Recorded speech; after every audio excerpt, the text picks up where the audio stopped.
পাহাড় ঘেরা চট্টগ্রামের ফটিকছড়ি নারায়ণহাটে নয়নাভিরাম প্রাকৃতিক সৌন্দর্যের মাঝে গড়ে উঠেছে হালদা ভ্যালি চা বাগান, যা এখন দেশের অন্যতম সেরা চা বাগানে পরিণত হয়েছে। অথচ এই জায়গাটি ২০০৩ সালেও ছিল পরিত্যক্ত, ঝোপঝাড়ে ঘেরা এক অনাবাদি ভূমি। ওই বছর দেশের অন্যতম বিশিষ্ট শিল্পপতি নাদের খান বাগানটি ইজারা নিয়ে শুরু করেন পুনর্গঠনের কাজ। প্রথম বছরেই ১২ একর জমিতে রোপণ করেন প্রায় ৭২,০০০ চা গাছের চারা। নানা প্রতিবন্ধকতা, বিশেষ করে পানির সংকট তার যাত্রাকে থামিয়ে দিতে পারেনি। ২০০৭ সালে নিজ উদ্যোগে চালু করেন আধুনিক সেচ ব্যবস্থা এবং পরিবেশ বান্ধব কেঁচো সার ব্যবহার শুরু করেন, যা বর্তমানে বছরে ৪০০ টন উৎপন্ন হয়।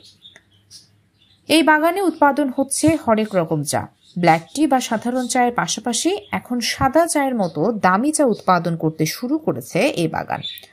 চা গাছের শুধু ছোট কুড়ি থেকে তৈরি হচ্ছে এই সাদা চা।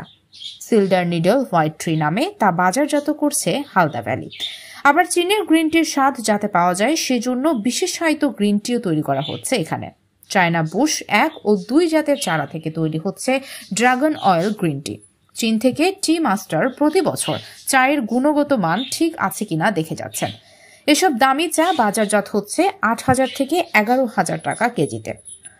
প্রাকৃতিক সৌন্দর্য আর দূরদর্শী পরিকল্পনার মেলবন্ধনে কিভাবে শূন্য থেকে সাফল্যের চূড়ায় পৌঁছানো যায় তারই এক অনন্য উদাহরণ হালদা ভ্যালি চা বাগান।